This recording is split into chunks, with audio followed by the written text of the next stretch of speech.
today to honour one of the great mathematicians of our time. And also, we are very happy to feel that he's also our good friend. I say personally that he's also the mathematician who had the greatest influence on my work, and I think that when I say that, I speak for many of us here. He has a long connection with Italy for 35 years at least, and has been coming here and having a great influence on us. Not scusa, ho sbagliato. Okay, I want to just make some remarks about the organisation, but first, 3 minutes. This room, I chose this room because it's a very beautiful room to me. It's also a famous room in which there was an International Congress of Physics in 1927. And you can see the names of the participants here on the wall. There were a large number of Nobel Prize winners. It's hard to know exactly how many. There was also present Ivo Volterra and Giulio Ledicivita. What's written in small there is, I noticed this morning both of these were dismissed from their positions in Italian universities at a certain point in their lives. But in any case, there were a large number of important people. On the first page, you may have noticed, I put one of Bill's statements, implacable hostility towards ignorance. And I was partly motivated to put that because I think this is a very suitable place for Bill to talk, but also some of the things that came out of the meeting in 1927 here have been used also for confusion. And Bill has always spoken strongly against such development. In any case, I'll put this on the web and you can see this later on there, the participants. Just 2 little bits of organisational information before Bill begins. Lunch will be provided in this room here, the room adjacent. Coffee I haven't organised, which is a terrible thing, but it must mean that I'm Australian, not Italian. And there are coffee machines here, I believe, Angela, and somebody must know where there's a bar in Vicino. Dinner tonight cost approximately €30. We have not made a what do you call it? We haven't charged anything for this meeting, so it's about 2.5 kilometres from here. I think a certain number of people have cars. We will drive. We have 2 cars, and we'll drive people from Piazza Vittoria, where Bill actually staying, Hotel 2 Corti.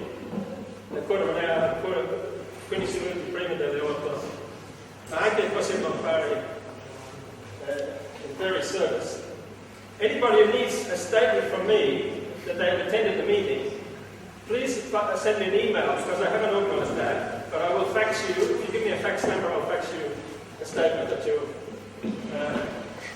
Last thing, on the desk here, they're available an outline of Bill's lecture and also some information about the meeting. Okay, so we just change. I see here is just to indicate where the dinner is. The dinner is in this place B here.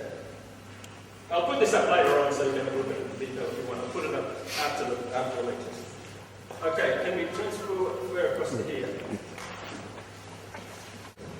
So the idea, roughly, is that means a change of category.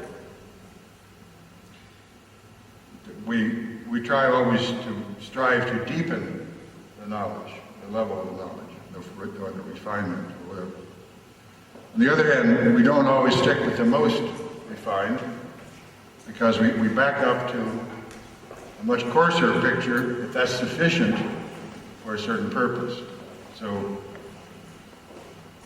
and we also back up in another way when we approximate solutions of partial differential equations by means of the finite element method, numerical analysis, and so forth.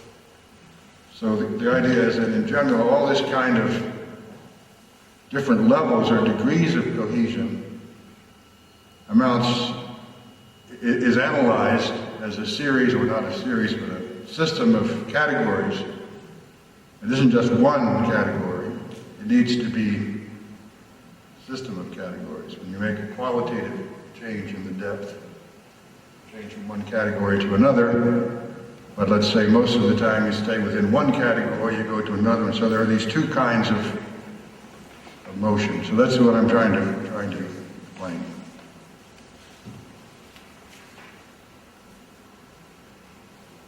Also, of course, in general, the idea is that traditional philosophical notions for thousands of years could be given a mathematical formulation sufficiently general, using the most up-to-date technology we have in mathematics, i.e. Topos theory, etc., could be given a formulation which in some sense almost fully captures the philosophical content, not just some fragment of it, and so that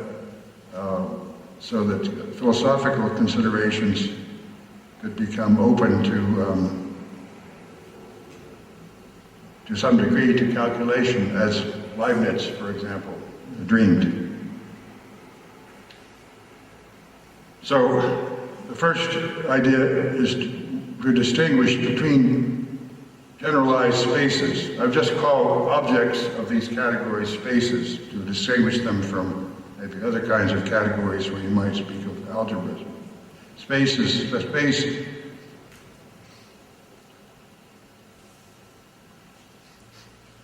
I remember in my early days of my collaboration with Steve Shanuel, I was trying to explain something to him, and I said, let X be a space. And he said, well, what kind of a space? You mean a topological space? No, just a space. What's that? Well, it's an object in a spatial category. Oh, I see, okay. But the point is that response is actually very meaningful. But at first glance, it might seem as a mere verbal circumlocution, but it is actually. So in a way, the idea is to define what is a category of space. It's a category, but it's a special kind of category, and then we can just say a space of this or that category. So we need to distinguish between the spaces themselves and the categories in which they live. Okay. It is often said that the basic idea of a topos is that it is a generalized space. In fact, both historically and in terms of intrinsic content, that is an oversimplification. An oversimplification that has distracted the attention of category theorists and so on, from the development of a useful class of toposes, which can be more accurately described as consisting of objects that are generalized spaces, objects in the category, rather than one category being within. In order to display more sharply the contrast, let me first survey briefly some of the kinds of generalized space that are, after all, related to individual toposes. Of course, the original connection between spaces and topos, this was via the Lawvere-Lazard notion of sheaf, which came up in order to generalize and systematize well-established experience in the field of complex analysis.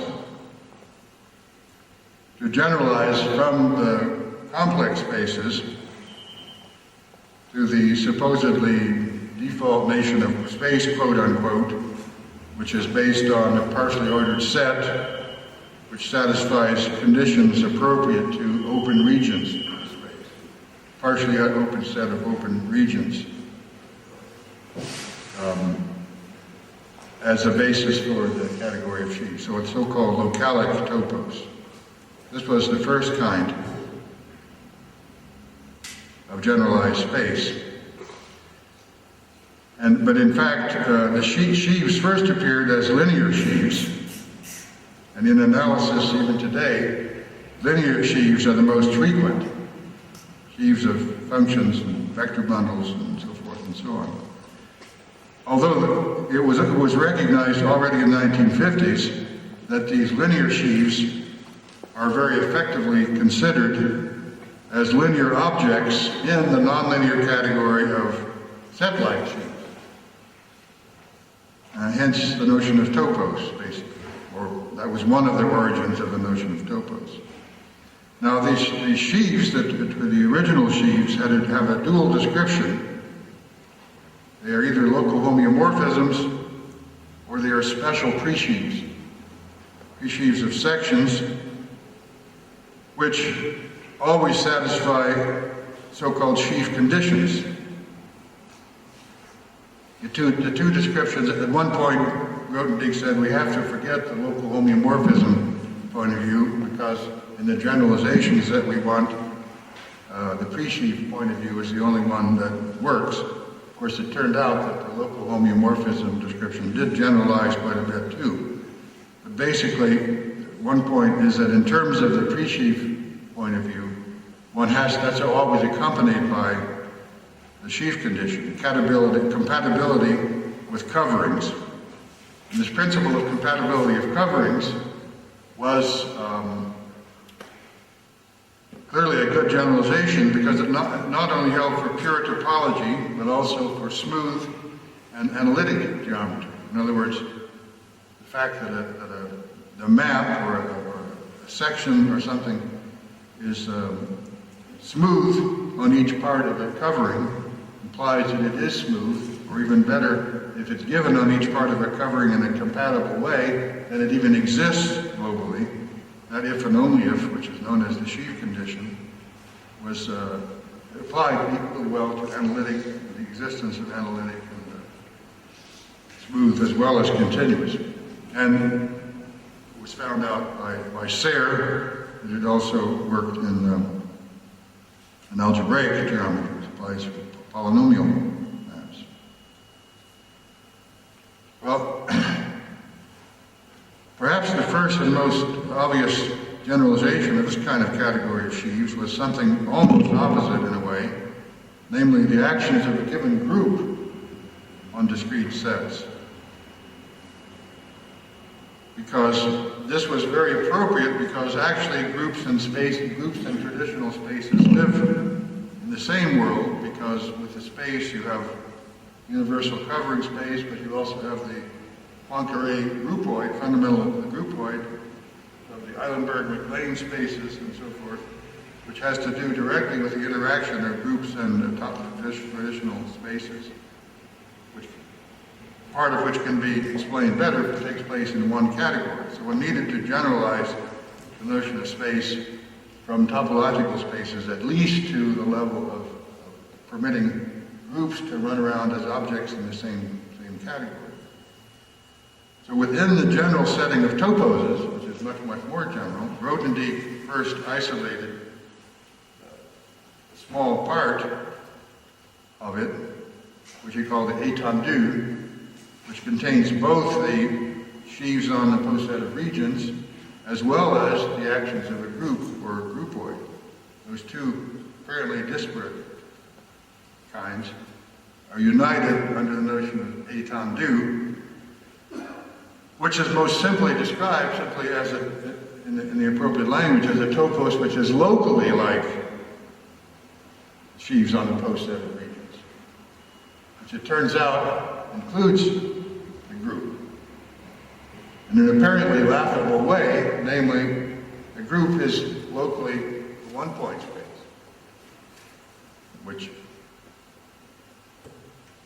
analysts like to amuse people by saying, consider, the group acting on a one-point space. This has a lot of information in it, despite the apparent triviality. But that content starts with the connection which I have